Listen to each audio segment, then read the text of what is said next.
नमस्कार दोस्तों, मैं राहुल आप सभी का मंथन में एक बार फिर से स्वागत करता हूं। आज के इस सेशन के अंतर्गत हम लोग झारखंड में विद्रोह के इतिहास को देखने वाले हैं। इससे पूर्व हम लोगों ने पार्ट 1 का सेशन ऑलरेडी कवर कर लिया है हम लोगों ने।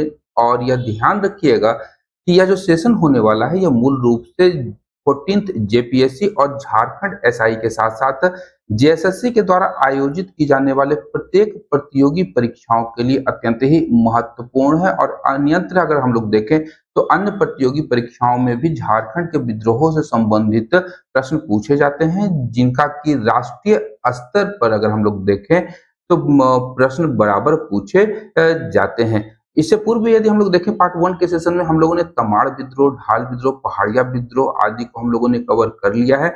आज के इस सेशन में हम लोग मूल रूप से पहला विद्रोह देखेंगे, तिलका आंदोलन, जो कि 1784 से 85 ईस्वी के मध्य झारखंड के संथाल परगना के रीजन में हुआ था। ये ध्यान रखिएगा, मैप के अनुसार इसे समझने का हम लोग प्रयास भी कर रहे हैं, ताकि किस क्षेत्र में ये विद्रोह हुए हैं वो भी हमारे पास में जानकारी उपलब्ध रहे। तो ध्यान रखना है हमें, तिलका आंदोलन बेसिकली हमारे झारखंड के संथाल परगना के रीजन में हुआ था। यहाँ पर ध्यान रखने योग्य तथ्य है, ये ध्यान रखिएगा कि 18वीं सदी जब आती है और ईस्ट इंडिया कंपनी का शासन बंगाल के ऊपर प्रारंभ हो जाता है, तो यहाँ पर हम लोग देखते हैं कि राजमहल के क्षेत्र में संथालों का प्रवेश प्रारंभ करवा दिया जाता है। और संथाल जो थे ये मूलतः वेस्ट बंगाल या पश्चिम बंगाल से राजमहल के क्षेत्र में प्रवेश करते हैं। यहाँ पर अगर हम लोग देखें तो संथाल परगना के जो प्राचीन निवासी या आदिम जनजाति के रूप में हम लोग जानते हैं पहाड़िया जनजाति को, जो यहाँ पे प्राचीन काल से निवास कर रहे थे। यहाँ पर हम लोगों ने देखा कि संथाल और पहाड़ी जनजाति के मध्य कुछ मुठभेड़ होता है, लेकिन कालांतर में ये यहाँ पर बस जाते हैं। लेकिन यहाँ पर ध्यान रखिएगा कि जो राजमहल का एरिया है, यहीं पे हमारा जो गंगा नदी का एरिया है, गंगा नदी यहाँ से होकर के प्रवाहित होती है, जिसके माध्यम से होकर के जो ईस्ट इंडिया कंपनी की जो नावें थी वो नावें गंगा नदी से गुजरती थी, जिसमें हम लोग देखते हैं कि वहां पर डाक हो गया या फिर अन्य प्रकार की जो गतिविधियां होती थी या यातायात या संचार का जो माध्यम था वो इसके माध्यम से किया जाता था। तो अब अगर हम लोग देखें तो संथाल जनजाति के जो लोग थे वो यहाँ पर ईस्ट इंडिया कंपनी की नावों को लूटते थे, डाक ले जाने वालों को लूटते थे, उनकी हत्या कर देते थे। कारण क्या था कि जो संथाल जनजाति थी वो गुरिल्ला युद्ध में अत्यंत ही पारंगत थी। ये ध्यान भी रखना है आपको, गुरिल्ला युद्ध में ये लोग अत्यंत ही पारंगत थे। और यहीं पर हम लोग देखते हैं कि अंग्रेजों ने संथाल जनजाति और वहां निवास करने वाली प्राचीन जो हमारी पहाड़िया जनजाति थी उसके मध्य फूट डलवाने के लिए यहाँ पर पहाड़िया सरदारों या पढ़िया सरदारों की जब बात करें तो उनको अपने पुलिस दस्ते में शामिल कर लिया और जौराह नामक एक व्यक्ति को उसका मुखिया बना दिया जाता है। जौराह का नाम याद रखिएगा, जौराह अत्यंत ही महत्वपूर्ण व्यक्ति है। और कुल पहाड़िया सरदार यहाँ पर 47 हो जाएंगे। 47 पहाड़िया सरदारों को जौराह के नेतृत्व में रख दिया जाता है। अब यहाँ पर क्या हो गया कि जब विद्रोह का प्रारंभ होता है तो ये ध्यान रखिएगा कि इस विद्रोह का जो नेतृत्व था वो 1784 में प्रारंभ हुआ और तिलका मांझी के द्वारा विद्रोह किया जाता है। तिलका मांझी को स्थानीय रूप से जबरा पहाड़िया के नाम से भी जाना जाता है। बड़ा इंपॉर्टेंट प्रश्न है, ये प्रश्न आप लोगों से पूछा जाएगा। यहाँ एक तथ्य मैं बता दूं, जो सेशन है ये मूल रूप से सब्जेक्टिव सेशन होने वाला है और प्रत्येक आंदोलन से संबंधित जितने भी तथ्य हैं, फैक्ट हैं, वो यहाँ पर मैंने कलेक्ट करने का प्रयास किया है, जो कि पूर्व के एग्जाम में पूछे भी जा चुके हैं और बराबर पूछे भी जाते हैं। तो यहाँ पर अगर हम लोग देखें कि विद्रोह का कारण, तिलका आंदोलन के विद्रोह का मूल कारण क्या था, तो पहाड़िया या पढ़िया जनजाति को अधिक सुविधा देकर संथाल और पढ़िया जनजाति के मध्य तो फूट डालने वाली नीति या विभाजनकारी नीति के विरोध में यह आंदोलन किया गया था। इसके अतिरिक्त जो संथाल जनजाति थे झारखंड में अंग्रेजों के द्वारा जब यहाँ पर स्थानीय कर नीति को लागू किया जाता है तो उस कर नीति के विरोध में उन्होंने ये विद्रोह किया था।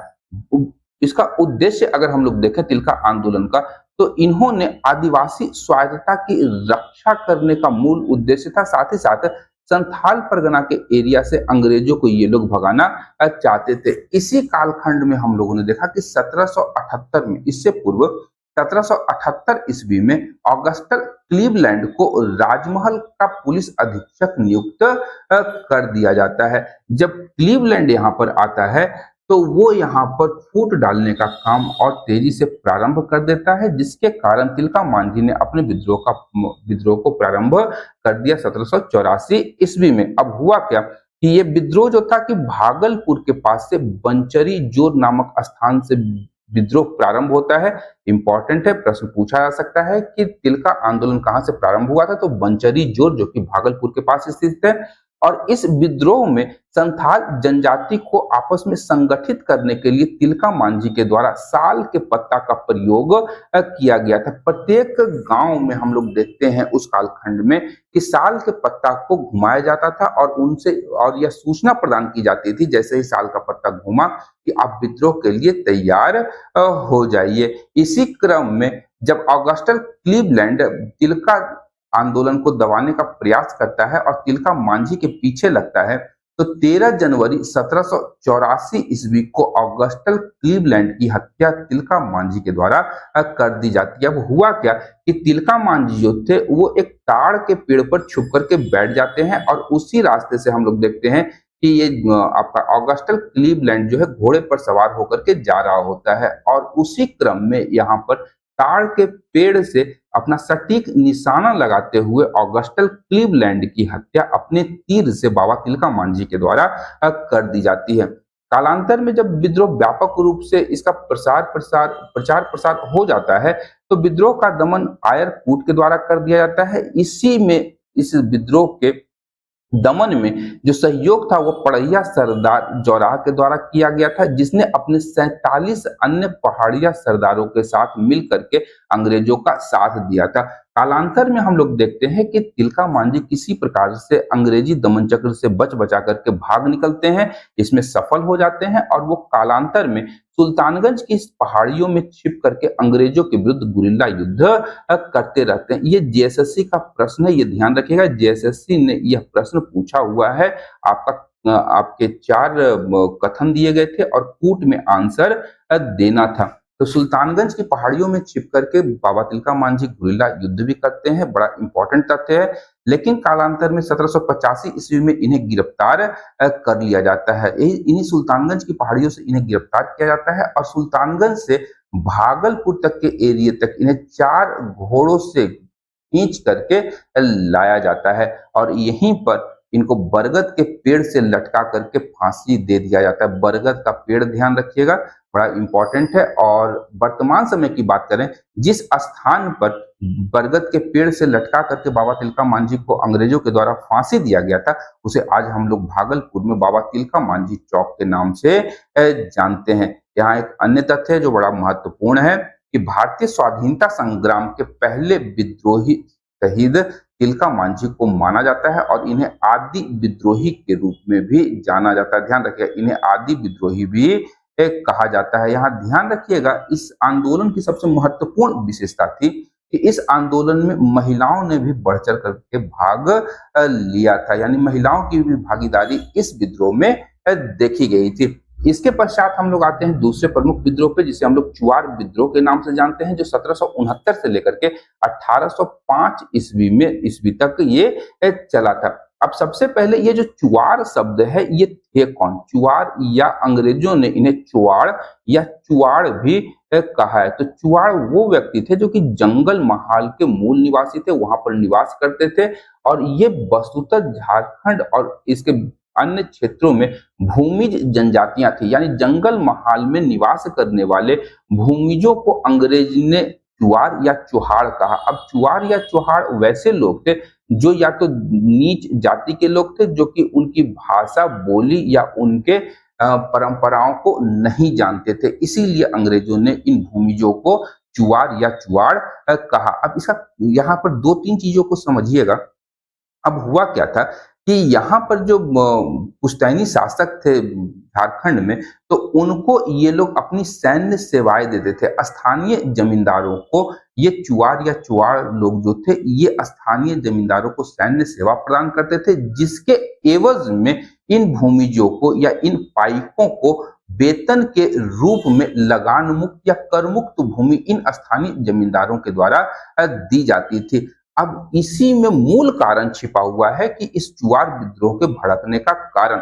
तो जो लगान मुक्त भूमि थी वो बेसिकली पाइकान भूमि कहलाती थी और यह भूमि पर लगान और अन्य करों को अंग्रेजों ने आरोपित कर दिया था। इसके अतिरिक्त एक अन्य तथ्य ध्यान रखिएगा कि जब यहाँ पर अस्थाई बंदोबस्त लागू कर दिया जाता है, अस्थाई बंदोबस्त लागू कर दिया जाता है, तो उसके पश्चात हम लोग देखते हैं कि यहाँ से जमींदारों को, जो पारंपरिक जमींदार थे, जो परंपरागत जमींदार थे, उनकी जमींदारी छीन ली जाती है लगान नहीं चुकाने के कारण। और जो नए जमींदार आते हैं इन पाइक या पाइकान या भूमिजों से अपना सहयोग नहीं करते हैं, जिसके परिणाम स्वरूप यहाँ यह विद्रोह भड़कता है। साथ ही साथ लगातार पड़ने वाले अकाल, लगान में होने वाली लगातार वृद्धि, जमीन की नीलामी और अन्य आर्थिक मुद्दों को लेकर के झारखंड में चुआर या चुआर विद्रोह होता है। क्योंकि अगर हम लोग उस कालखंड की बात करते हैं तो यहाँ पर ध्यान रखिएगा कि उस कालखंड में जो भूमि थी वह इन लोगों के लिए व्यवसाय और आय का मूल स्रोत था। अब चुआर विद्रोह की बात करेंगे तो ध्यान रखिएगा ये जनरली हमारा झारखंड के धनबाद, बोकारो वगैरह का एरिया हो गया, जामताड़ा वगैरह का एरिया और पश्चिम बंगाल के एरिया में यह विद्रोह मूलतः फैला था। और लगभग 30 वर्षों तक यह क्षेत्र अशांत रहा था और उपद्रव की स्थिति यहाँ पर बनी रही थी, ये ध्यान रखिएगा। इसके अतिरिक्त विद्रोह के प्रमुख नेता के रूप में नाम ध्यान रखिएगा, पहले रघुनाथ महतो और फिर श्याम गंजम और रघुनाथ महतो। अगर आप लोगों ने लूसेंट पढ़ा होगा तो वहां पर भी चुआर विद्रोह के प्रमुख नेता के रूप में श्याम गंजम और रघुनाथ महतो का नाम हमें दिखाई देता है। इसके अतिरिक्त दुर्जन सिंह का नाम भी हमें वहां पर मिल जाएगा, दुर्जन सिंह का नाम भी हमें वहां पर प्राप्त होता है। साथ ही साथ अन्य नेताओं में सुबल सिंह, जगन्नाथ पातर, मंगल सिंह, लाल सिंह और मोहन सिंह आदि इस विद्रोह के प्रमुख नेताओं में से एक थे। इसी विद्रोह के दौरान रघुनाथ महतो ने 1769 ईस्वी में एक नारा दिया था कि अपना गांव अपना राज, दूर भगाओ विदेशी राज। ये बड़ा इंपॉर्टेंट नारा है, ये ध्यान रखिएगा। और ये जो नारा है ये एग्जाम में भी पूछा जा चुका है, अपना गांव अपना राज, दूर भगाओ विदेशी राज, रघुनाथ महतो के द्वारा दिया गया था। विद्रोह के दमनकर्ता के रूप में अगर हम लोग बात करें तो लेफ्टिनेंट नन, कैप्टन फोर्बिस और लेफ्टिनेंट गुडियार के द्वारा इस विद्रोह का दमन किया गया था। विद्रोह के परिणामों की अगर हम लोग बात करें तो ध्यान रखिएगा कि इस विद्रोह के परिणाम स्वरूप जो पाइक थे, जो सैनिक थे, उनकी जमीनों की वापसी होती है।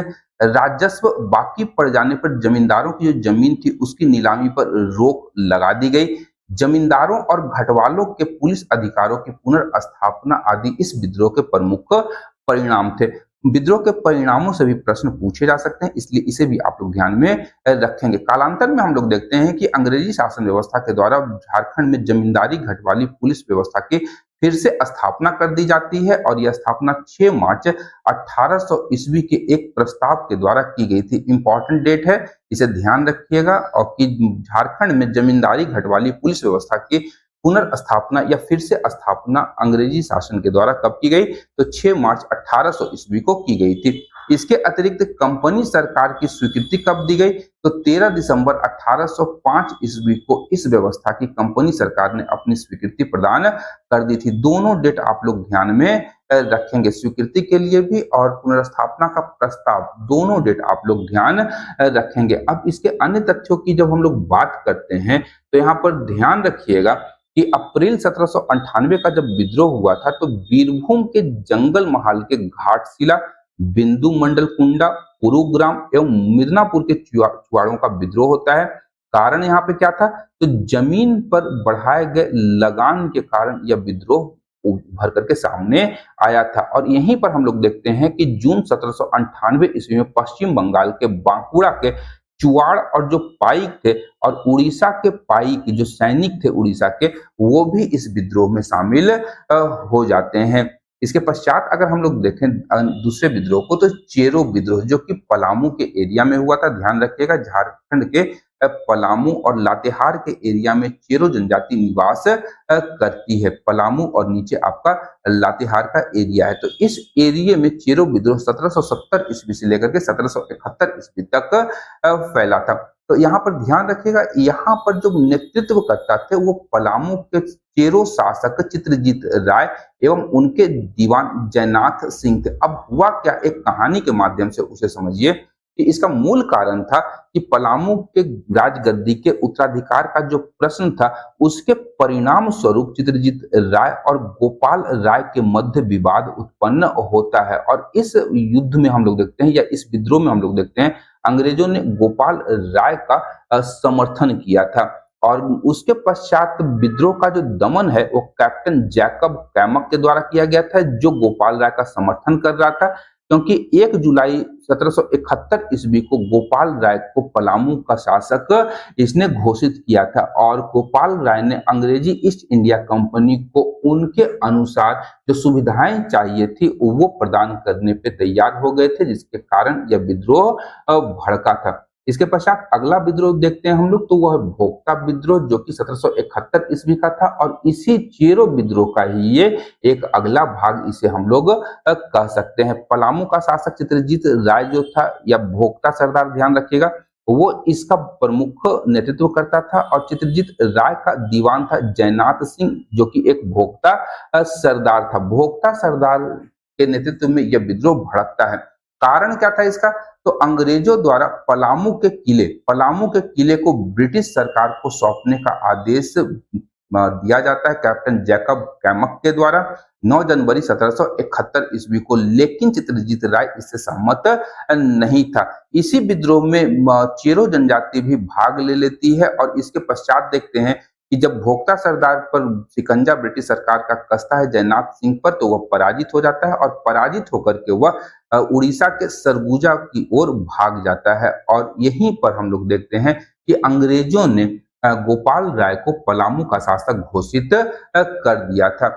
इसके अतिरिक्त अगर हम लोग देखें, तो यहाँ पर ध्यान रखिएगा कि जब 1800 से 1818 ईस्वी का चेरो आंदोलन फिर से भड़कता है, तो उसका नेतृत्व भूखन सिंह के द्वारा किया गया था। और इसका मूल कारण था ज्यादा कर वसूली और पट्टों के पुनः अधिग्रहण के खिलाफ यह विद्रोह हुआ था। इस विद्रोह का दमन अगर हम लोग देखें, तो कर्नल जोन्स के द्वारा किया गया था। इसका परिणाम क्या होता है, तो 1809 ईस्वी में ब्रिटिश सरकार ने छोटा नागपुर में शांति व्यवस्था बनाए रखने के लिए जमींदारी पुलिस बल का गठन किया था। ये बड़ा इंपॉर्टेंट डेट है, इसे ध्यान रखिएगा कि छोटा नागपुर में शांति व्यवस्था बनाए रखने के लिए जमींदारी पुलिस बल का गठन कब किया गया, तो 1809 ईस्वी में किया गया। और यहीं पर 1814 ईस्वी में पलामू परगने की नीलामी कर दी जाती है। और यहाँ के शासन का जो दायित्व था वह वर्तमान बिहार के औरंगाबाद जिले के देव के शासक या जमींदार थे राजा घनश्याम सिंह। राजा घनश्याम सिंह को पलामू परगने की शासन व्यवस्था को सौंप दिया जाता है। और इसी के विरोध में हम लोग देखते हैं कि 1817 ईस्वी का विद्रोह भड़कता है। और इसका नेतृत्व चैनपुर के जमींदार राम बख्श सिंह और रंका के ठाकुर शिव प्रसाद सिंह के नेतृत्व में चेरो आंदोलन फिर से भड़क उठता है। और इसके पश्चात मेजर रफसेज ने इस विद्रोह का दमन किया था। और 1819 ईस्वी की जब हम लोग बात करेंगे, तो ध्यान रखिएगा 1819 ईस्वी बड़ा इंपॉर्टेंट डेट है। और इसी अवधि को 1819 में ईस्ट इंडिया कंपनी ने पलामू को सीधे अपने शासन के अधीन ले लिया था। तो ध्यान रखिएगा, ये सारे फैक्ट्स जो हैं आप लोगों के लिए अत्यंत महत्वपूर्ण होंगे और विभिन्न एग्जाम में ये पूछे जाते हैं। नेक्स्ट विद्रोह है हमारा हो विद्रोह, 1820-21 ईस्वी में भड़का था। ध्यान रखिएगा कि हो लोगों का जो निवास स्थान था ये बेसिकली हो देशम या कोल्हान के नाम से जाना जाता था। हो जनजाति को कोल जनजाति भी के नाम से भी जाना जाता है। और कोलों के निवास स्थान को कोल स्थान कहा गया। और कालांतर में ये अपभ्रंश होकर के इसका कोल्हान बन जाता है। कंपनी काल में यहाँ ध्यान रखना है हमें कि कंपनी काल में इन्हें लड़ाका कोल के नाम से जाना जाता था। कारण क्या था कि ये स्वतंत्र रहना पसंद करते थे, इन पर किसी का नियंत्रण नहीं था। यहाँ पर ध्यान रखने योग्य तथ्य है कि इसी सिंहभूम के एरिया में पोरहट राजवंश का भी शासन था। और पोरहट के जो शासक थे उनका प्रभाव इनके ऊपर था। पोरहाट के सिंह वंश, ध्यान रखिएगा, पोरहाट के सिंह वंश का प्रभाव इनके ऊपर था। इस और सिंह वंश के ये समकक्ष थे, उनके अधीनस्थ नहीं। तो ये ध्यान रखिएगा, ये बड़े ही स्वतंत्रता प्रिय जनजाति थी और समय समय पर ये राजाओं को कुछ नियमित समय समय पर कुछ भेंट उपहार देते थे, लेकिन कभी भी ये नियमित कर इन्हें नहीं दिया करते थे। ये ध्यान दीजिएगा, नियमित कर का यहाँ पर अभाव था। केवल ये लोग क्या करते थे, कुछ भेंट वगैरह पोरहाट के सिंह वंश के शासकों को दे दिया करते थे और स्वतंत्रता प्रेमी और लड़ाकू स्वभाव के कारण ही इन्हें कंपनी काल में लड़ाका कोल के नाम से ये प्रसिद्ध हो गए। और यहीं पर ध्यान रखिएगा कि सिंहभूम के राजा के आग्रह पर ही 1820 ईस्वी में जब मेजर रफसेज कुल स्थान में या कुल्हान में एक सेना के साथ प्रवेश करता है, तो वहां पर विद्रोह की स्थिति उत्पन्न हो जाती है। यहाँ पर एक अन्य तथ्य ध्यान रखिएगा कि जो हो देशम या कुल्हान का क्षेत्र था, उस पर कभी भी मुगलों या मराठों का नियंत्रण या अधिकार नहीं रहा था। बड़ा इंपॉर्टेंट फैक्ट है, ये हमेशा से स्वतंत्र क्षेत्र रहा है। यहाँ पर न मुगल या न ही मराठों का आधिपत्य स्थापित हुआ था। जब मेजर रफसेज जो है 1820 ईस्वी में कुल्हान क्षेत्र में प्रवेश करता है, तो वहां पर रोरो नदी के किनारे, चाईबासा के निकट रोरो नदी है, वहीं पर रोरो नदी के तट पर अंग्रेज विजयी होते हैं। और इसके पश्चात जब लौटते हैं ये, तो हो जनजातियों के द्वारा फिर से विद्रोह कर दिया जाता है और 1821 ईस्वी में कर्नल रिचर्ड के नेतृत्व में फिर से अंग्रेजी सेना कुल्हान के क्षेत्र में प्रवेश करती है, वहां पर अपने अभियान चलाती है। और कालांतर में बाद में हम लोग देखते हैं कि हो लोगों ने कंपनी के साथ में एक संधि कर ली और इस संधि के प्रावधानों की अगर हम लोग बात करें, तो इन्होंने अंग्रेजी कंपनी की अधीनता को स्वीकार कर लिया और अपने राजाओं और जमींदारों को प्रति हल सालाना 8 आना या 50 पैसा कर देना स्वीकार कर लिया था। ये 8 आना और 50 पैसा प्रति हल सालाना कर जो है, इसे आप लोग ध्यान में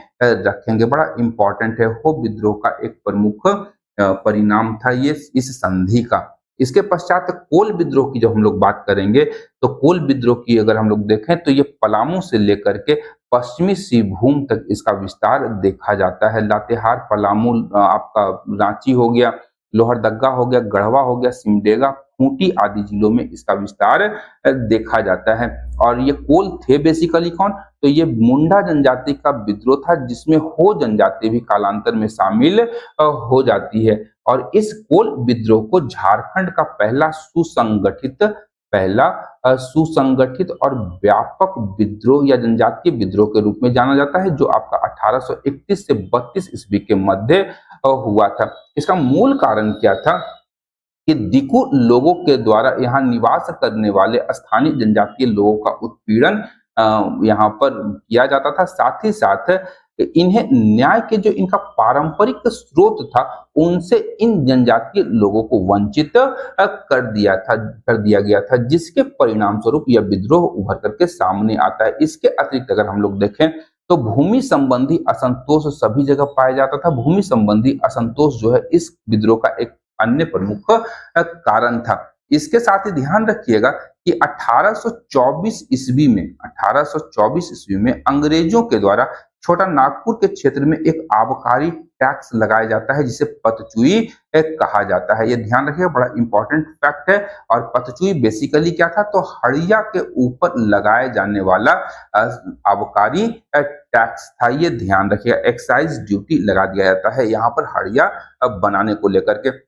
लेकिन यहाँ ध्यान रखिएगा कि इस कर को 1826 में हटा लिया जाता है, लेकिन कहीं न कहीं इन जनजातीय लोगों के अंतर्मन में यह धारणा बन गई कि ये लोग हमें केवल लूटने के लिए आए हैं, हमें परेशान करने के लिए आए हैं। तो इसी के परिणाम स्वरूप हम लोग देखते हैं कि कोल विद्रोह उभर करके सामने आता है। विद्रोह के प्रसार की बात करेंगे, तो यह छोटा नागपुर, खास पलामू, सिंहभूम और मानभूम के कुछ क्षेत्रों को यह छुआ था। अगर हम लोग बात करें, तो लगभग संपूर्ण झारखंड में इस विद्रोह का प्रसार हुआ था। लेकिन जो हजारीबाग का हमारा एरिया था, केवल हजारीबाग का जो एरिया था, यह हजारीबाग का एरिया जो है ये कोल विद्रोह से अछूता रहा था। इंपॉर्टेंट फैक्ट है, प्रश्न पूछा जा सकता है कि कोल विद्रोह का प्रभाव किस जिले में नहीं हुआ था, तो वो आपका हजारीबाग था। अब हुआ क्या कि विद्रोह का जो नेतृत्व कर रहे थे वो अलग अलग क्षेत्रों के जमींदारों या ठाकुरों के द्वारा किया जा रहा था या मानकियों के द्वारा किया जा रहा था। बुधु भगत सिल्ली के थे, सिंहराय मानकी सोनपुर के, बिंदराय मानकी बंदगांव के, सुरगा मुंडा दुखन शाही और विभिन्न भूमिज सरदारों के द्वारा इस कोल विद्रोह का नेतृत्व किया जाता है। बिंदराय मानकी ने ही सबसे पहले तमाड़ के लंका गांव में एक सभा बुलाई थी। लंका गांव आप लोग याद रखिएगा, और बिंदराय मानकी इन्होंने ही तमाड़ के लंका गांव में सभा बुलाई और 1831 ईस्वी का कोल विद्रोह इसी सभा के उपरांत लंका गांव से प्रारंभ हो जाता है। इस विद्रोह के प्रतीक के रूप में तीर को रखा जाता है और तीर को प्रत्येक गांव में घुमाया जाता है ताकि लोग तीर को देख करके ये समझ जाएं कि अब विद्रोह प्रारंभ हो चुका है, उन्हें विद्रोह करना है। इस विद्रोह में हम लोग देखते हैं कि झारखंड में निवास करने वाली मुंडा, हो, चेरो, खरवार जनजातियों ने भी पार्टिसिपेट किया था।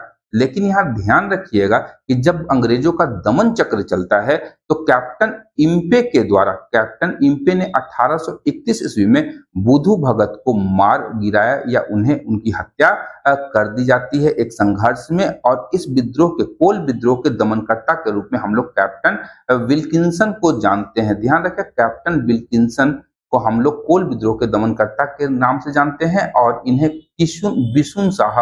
बिशुन साहब या किशुन साहब के नाम से भी इन्हें जाना जाता है। आगे हम लोग देखेंगे कैप्टन विल्किंसन के विषय में, बड़ा इंपॉर्टेंट व्यक्ति हैं झारखंड के संदर्भ में। इसके अतिरिक्त ध्यान रखिएगा कि सिंगराय मानकी और बिंदराय मानकी ने 1832 ईस्वी में अपना आत्मसमर्पण कर दिया और जब प्रमुख नेतृत्वकर्ताओं के द्वारा आत्मसमर्पण या अंग्रेजों ने उन्हें गिरफ्तार या उनकी हत्या कर दी गई तो विद्रोह समाप्त हो जाता है। इसके पश्चात इस विद्रोह के परिणामों की अगर हम लोग बात करें तो जंगल महाल के डब्ल्यू डेंट को कैप्टन विल्किंसन के साथ में छोटा नागपुर का संयुक्त आयुक्त बनाया जाता है। ध्यान रखिएगा, जंगल महाल के डब्ल्यू डेंट थे और कैप्टन विल्किंसन को क्या बनाया गया, छोटा नागपुर का संयुक्त आयुक्त बनाया जाता है। यहाँ पर हम लोग देखते हैं कि अंग्रेजों ने राजाओं और जमींदारों को पुनः उनके पुलिस कर्तव्य सौंप दिए, साथ ही साथ जो जमींदारी और घटवाली पुलिस व्यवस्था थी उसे पुनर्बहाल कर दिया गया। साथ ही साथ हम लोग देखते हैं कि इस क्षेत्र को 1834 ईस्वी में अंग्रेजों ने दक्षिण पश्चिम सीमांत एजेंसी या SWEF के रूप में एक नई प्रशासनिक इकाई के रूप में गठित कर दिया गया और इस क्षेत्र में एक नया कानून जिसे 1833 ईस्वी का रेगुलेशन 13 कहा जाता है, इसे लागू कर दिया गया। इसके उपरांत अगर हम लोग बात करें तो यहाँ पर ध्यान रखिए कि छोटा नागपुर खास आपका पलामू, खड़गडीहा, रामगढ़ और कोरंदुया को रामगढ़ जिला से अलग करके जंगल महाल और ट्रिब्यूटरी महाल के एक नन रेगुलेशन प्रांत के रूप में संगठित कर दिया जाता है। और यहाँ पर जो शासन की जिम्मेदारी थी, प्रशासनिक जिम्मेदारी, उसे एजेंट टू गवर्नर जनरल को सौंप दिया जाता है, यानी वह व्यक्ति जो सीधा बंगाल के गवर्नर जनरल को रिपोर्ट करता था। और यहाँ का प्रथम AGG या एजेंट टू गवर्नर जनरल के रूप में कैप्टन थॉमस विल्किंसन, जिसे किशुन साहेब के रूप में भी जाना जाता था, उन्हें नियुक्त कर दिया जाता है और इसका जो मुख्यालय था उसे बिशुनपुर बनाया जाता है। बिशुनपुर या विल्किंसनगंज, थॉमस विल्किंसन के नाम से विल्किंसनगंज का विकास किया गया और यहीं पर थॉमस विल्किंसन का मुख्यालय बनाया जाता है। या इस ट्रिब्यूटरी महाल का एक नन रेगुलेशन प्रांत का एक मुख्यालय बना दिया जाता है जो कि बाद में रांची के रूप में जाना गया। यहाँ पर ध्यान रखिएगा कि गांव के मुखिया या मुंडा एवं 7 से 12 गांवों को मिलाकर के बनाए गए पीर के प्रधान या जो मानकी थे, 7 से 12 गांवों के पीर के प्रधान को मानकी कहा जाता है, ये ध्यान रखिएगा। मानकियों की जमीन लौटा दी गई और अंग्रेजों ने मानकी मुंडा पद्धति को वित्तीय और न्यायिक अधिकार फिर से प्रदान कर दिए। तो कोल विद्रोह तक आज हम लोग कवर करेंगे और इसके उपरांत आने वाले सेशंस में 2 सेशन में हम लोग इस झारखंड के विद्रोहों के इतिहास को कंप्लीट कर लेंगे। तो आज के सेशन के लिए इतना ही, मिलते हैं अगले सेशन में। तब तक के लिए धन्यवाद। देखते रहिए मंथन, क्योंकि मैं इस प्रकार के वीडियोस लाता रहता हूँ। Thank you.